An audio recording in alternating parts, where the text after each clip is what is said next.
Happy Monday, everyone. We've got a massive video jam-packed with information and news from over the last week and the last weekend. We've got everything from the FTX liquidations, which includes XRP. We're also going to talk about the Australian banks cross-chain tokenization settlement. We've also seen that some very smart and influential people in the crypto world have had their SIM cards hacked. Yes, you heard me right, their SIM cards. We're going to go over what that is and how you can protect against it. We're going to discuss a hilarious story about the Bitcoin network and how it caused this monumentally expensive mistake. We're also going to discuss R3 and how they're downsizing due to financial issues. And finally, last in the video, we're going to talk about this JPMorgan XRP fund. If you haven't subscribed already, make sure you do. Let's get into it.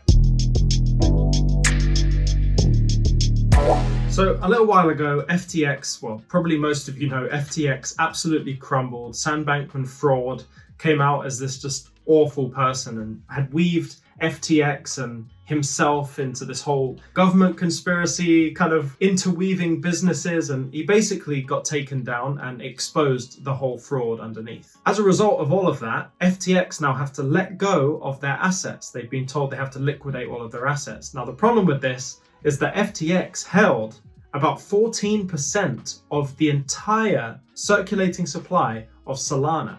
And overall, they have to liquidate $3.4 billion worth of crypto assets. And that isn't just Solana, although a lot of that is Solana. It's also Bitcoin, it's also Ethereum, and XRP.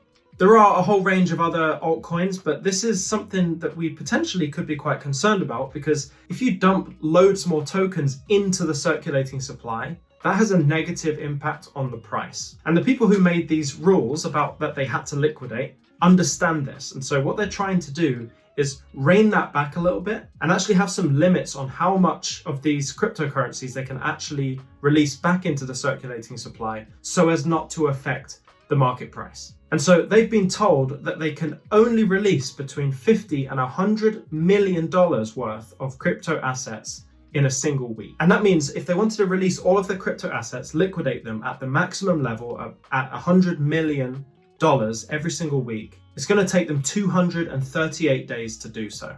So who knows what kind of effect this is going to have over the course of the next bull run, because you would imagine that within the next 34 weeks, we would have somewhat of a substantial move in the crypto market, and adding coins to the circulating supply hinders that. So who knows if this will limit how far a bull run can go in this next bull run. And maybe $3.4 billion really has no impact at all. We're going to have to wait and see, but I found that very interesting that XRP is on that list. For me personally, I just wouldn't really worry. This whole time we've had XRP being released into the circulating supply via XRP's escrow. Of course, then Ripple then buys back some of that XRP, so it kind of counters that move. But the way I view it, this is like one of the more positive releasing back into the ecosystem, into the circulating supply, because at least we know it's happening. It's manipulation if we don't know it's happening. It's not really manipulation if we do know it's happening. So for me, I'm happy this is happening. They're obviously going to do it in a consistent way. It's going to be better for the market as a whole to avoid these big crashes in the price when XRP is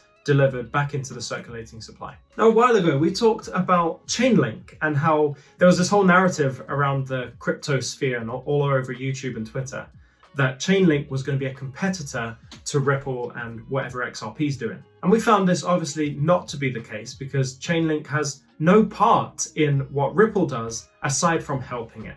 What Chainlink essentially does is it retrieves information, financial information about the current price of assets across loads of different chains and provides that into a central area. Institutions are then able to read that data knowing that it's accurate information, and they can price things on their side appropriately. Well, anyway, Australia and New Zealand's bank here have made a successful test transaction using Chainlink's CCIP. And what they were purchasing was a tokenized asset. So we've got one of the larger countries in the world, being Australia, actually testing a transaction using Chainlink's CCIP and being successful in doing so. This is obviously a major thing, because all the countries are going to be looking at this thinking, okay, well, Australia's now actually tested it. It was actually successful. And Chainlink was at the heart of that. We can now explore this accurate transmission of tokenized assets, at least accurate pricing of these assets across different blockchains. And this is one jigsaw piece that goes into the whole puzzle. And just because any country, for that matter, is going to use Chainlink, this does not take away at all from what XRP or Ripple is doing.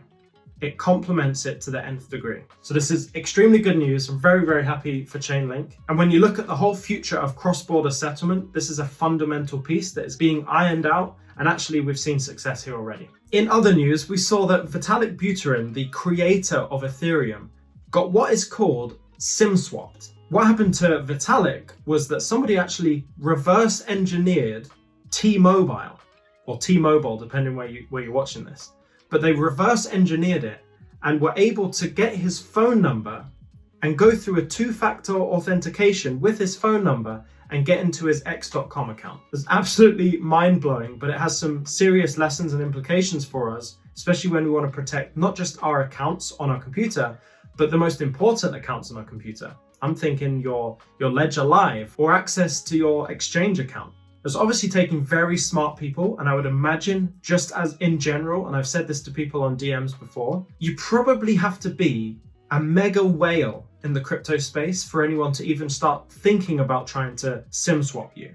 I think if you're a small fish in all of this, probably like me and you don't really necessarily have to worry about this, but it is good to take the precautions and do exactly what I'm about to say. The problem comes with SMS two-factor authentication. So a lot of the times when you apply for an exchange or anything online, they sometimes say, would you like to have 2FA via SMS? And you put your phone number in there, and once you've given your phone number, they'll give you a code every time you try to log on to that website. I think the general consensus here is that if they get access to your number, they can start doing the SIM swap. You can trace back that number to the network provider. You can then create your own T-Mobile, and then they can get into your phone like that. And so, of course, what we want to do, or what we don't want to do, is provide our phone numbers in any capacity on any website whatsoever. Certainly not for two-factor authentication, because it's giving the phone number and giving the phone number access to your accounts. That's where the issue arises. So just be safe. Try to remove your phone number from everywhere. And if you haven't removed it from everywhere, or you're not able to, just stop using your phone number from now on for two-factor authentication. If you have two-factor authentication enabled on any of your exchanges or anything related to these digital assets, remove that SMS 2FA and look for other ways to get this two-factor authentication. I use Google Authenticator myself because they give you a code and you can enter that code. There's a time limit on it and it refreshes every so often. But there are other apps that you can use to secure your information and also allow you access to these websites without using your phone number. And you've of course got to love it when Bitcoin fails. We all love it when Bitcoin fails. To us, really, Bitcoin already has failed and continues to fail as we see all of these other digital assets come into their own and take over their own little market share. Bitcoin is majorly outdated, and the mistakes, I know they're probably pretty shocking for some people, but the mistakes are hilarious. Here's one mistake that you might find hilarious as well. So after analyzing some on-chain data between Paxos and F2 Pool, it was discovered that there was a transaction that was supposed to be 0.7 of a Bitcoin. Scratch that, 0.07 Bitcoin. That was what the transaction value was. And it ended up costing, in fees, 20 Bitcoin. 20 Bitcoin as a fee. Now, obviously, it was a major mistake. And actually, since then, the person who got charged that fee was refunded all of those 20 Bitcoin. And actually, initially, all the fingers were pointed at PayPal, but it wasn't PayPal's fault. It was actually Paxos's fault. And even though it was Paxos's fault, F2 Pool came in to do the refund and rectify that mistake. I don't know why I included this other than I just like picking at Bitcoin and highlighting the mistakes. But the next two pieces of news are arguably the biggest pieces of news in this whole video. And we're going to start with R3. R3, that company that's connecting all the CBDCs around the world and allowing them kind of a back-end and a front-end platform to be able to do these transactions. R3 are a fundamental part of this new world that we're going into with every CBDC, the interoperability of it all. That's their highlight thing. R3 is to interoperate all of these blockchains and CBDC systems. Well, they've had to lay off 20% of their staff. 20%. That's every 5 people that work at R3, one of them saying bye-bye. This would be also an interesting thing to watch. All of those people that went bye-bye from R3, I wonder if they'll crop up at Ripple.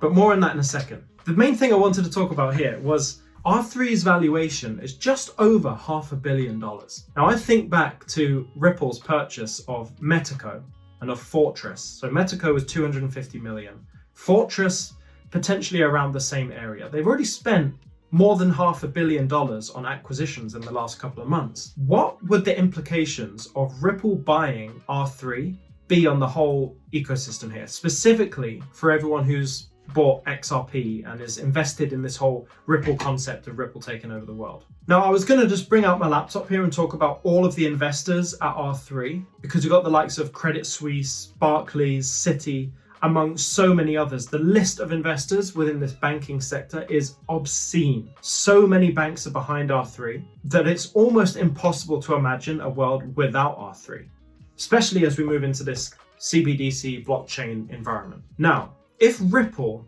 were to come in, they swoop in and they're going to buy R3, what implications would that have on the whole world, especially the whole world of XRP holders? Well, it's my belief long term, and I can't really reveal sources here, but R3 are going to use XRP. I know people talk about R3 being XDC native, that's the native token that they're going to use. XDC will have its place, but they're going to use XRP. Again, can't reveal sources on that, but I'm telling you, you can not believe me and you can leave this channel and you can never watch me again because of that statement. But we're obviously going to find out in the end. But if Ripple were to buy R3, I think Swift goes bye-bye. I don't mean completely disappear, but the market share that Swift has on the whole economic system right now is significant. But acknowledging how we're moving to a blockchain environment, how Ripple plays a fundamental role in that, R3 plays a fundamental role in that. If that was all brought within Ripple's kind of umbrella, transactions around the world on all CBDC platforms from a settlement perspective would automatically just run through XRP. Why would Ripple ever use another digital asset to settle value on the blockchain? So on 2 points, right? I think R3 is within a purchasable valuation for Ripple at this point. Doing so would allow you to actually directly compete with Swift and expand what RippleNet can do and the messaging system that Ripple have developed underneath their whole system too. Adding CBDC interoperability, already having partnered and been invested in by a mass amount of banks, and all the different CBDC programs using R3 for their testing and their pilots and everything. It puts Ripple in a situation where they now control all the CBDCs. And I wouldn't say control. I did say control, but I don't mean control. I mean the underlying asset that can settle the value. They're only going to use XRP in that situation. Even though I believe R3 are using XRP in the background anyway, or at least they're going to when this is all rolled out, it would add validity and certainty to that argument if Ripple were to buy R3. So next, what's been doing the rounds all over Twitter and all over YouTube is this JPMorgan XRP fund. I'm going to shed a light onto what that really is and what that's really about, and an unknown piece of information that people haven't really talked about as well. So someone discovered that when you go over to LEI Ireland, or Lay Ireland, it's essentially a list of all the companies registered in Ireland. So in the UK, you have the Companies House. In the US, you have the IRS. I think you have the IRS. But you have these entities that list all of the companies and shows you all the public information about those companies there. So one of these companies was called PASIM Structured Funds PLC, JPMorgan XRP Fund. And I did my research on this PASIM company, and it is all very legit. It's just a strategy that JPMorgan use and many other banks use to create funds in different assets. And many of them do it in Ireland just because there's tax benefits of doing that as well. I also found that this PASIM Structured Funds also relates directly back to JPMorgan. So that's good news for the sources. So this is all correct, right? But something that people are overlooking here, and I'm trying to figure out the importance of this, is that while the company itself is active and it's marked as active on the website, the lay code wasn't updated or hasn't been updated since 2021, meaning that their registration has lapsed and has been lapsed for 2 years. So let's talk about why this fund was necessary in the first place. And there is no way of avoiding the fact that JPMorgan, at least at some point, has viewed XRP as being valuable enough to open a fund account for it. As I've learned about lay and what is required to have a lay account number or a lay number, is that certain financial entities only need a lay number to be active for certain transactions. So it is possible that they've created this XRP fund and there's tons of XRP in this company, and they've allowed their lay number to lapse because the transactions they require from XRP don't require a lay number. That is a possibility. The other way to look at this is that JPMorgan have this fund. They've let it lapse because they actually don't need a number because they're not actually using XRP for any transactions moving forward. Now, the company still exists. You would imagine that you would remove the company from existence and allow the company to die out, as well as the lay number. But we find that the company is still active and the lay number is only lapsed. What's really important to note is that a lapsed lay number can be renewed. It can just be turned back on. You pay your little fee and you can have your lay number back. Now listen to this, I've just checked. So in December 2020, the Ripple SEC lawsuit started. That's when they filed that lawsuit against Ripple. Remember that, December 2020.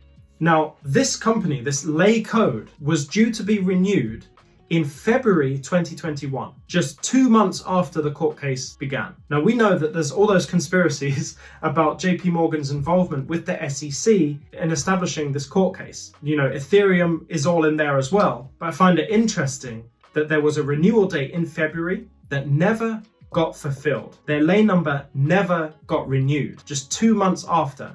So here's how you could view this on a more, let's say, a white pill view. So you could say that JPMorgan were always going to renew their lay number, meaning they could continue to add to their XRP fund that they created here, only to discover that the SEC were going after Ripple and they decided not to renew due to the regulatory uncertainty there.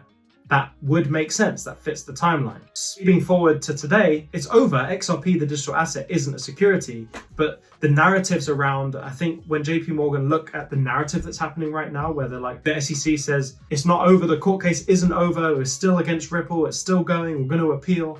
Like that, to a bank's eyes, might be enough for them to say, okay, we're still not going to renew this, right? We're still not going to go forward with XRP just yet until there's absolute clarity. That's the more positive outlook, because that's looking at the white pill side of things, that JPMorgan doesn't really have a hand to play in this whole XRP manipulation thing, this whole Ripple thing. But the black pill side would say that JPMorgan did know that their renewal of this fund was coming up. They did have a hand to play in this whole Ethereum and Ripple SEC thing. And they basically said, we need to bring this lawsuit before the time of renewal for this lay number, so they can all disguise it in some way. Now, what that means for present day and the future is, well, if JPMorgan do in fact have a need for XRP, they will have to renew this lay license if they need to use XRP in the specific transactions that require a lay number. I think that's the way it's going. The sole reason why I think that's the way it's going is because, well, there's multiple other ties with JPMorgan and XRP, but the fact that they've kept the company called JPMorgan XRP Fund, essentially, is still active. They've kept it alive. Why on earth would you keep it alive if there wasn't an intention behind that? Well, I think that's all for this video. It's a massive rundown of the last weekend and the last week, just giving my extra thoughts on things and having just dived a little few layers underneath of all of this information. I hope you enjoyed it. We're going to be back again tomorrow on the 19th of September 2023. So if you want to see tomorrow's video and you're not typically watching my videos and you're not subscribed, this is the time to do it. My YouTube channel was recently taken down. We've only just come back. So if you want to support me on other platforms, you can go over to Rumble. You can also go over to x.com. The links are in the description. If you have any information or any research that you've done that you would love to share with me, we actually have a channel in the free Discord where you can go and submit your links and I'll look at them. And who knows, maybe we talk about them on tomorrow's video. Stay emotionless. I'll see you in the next one.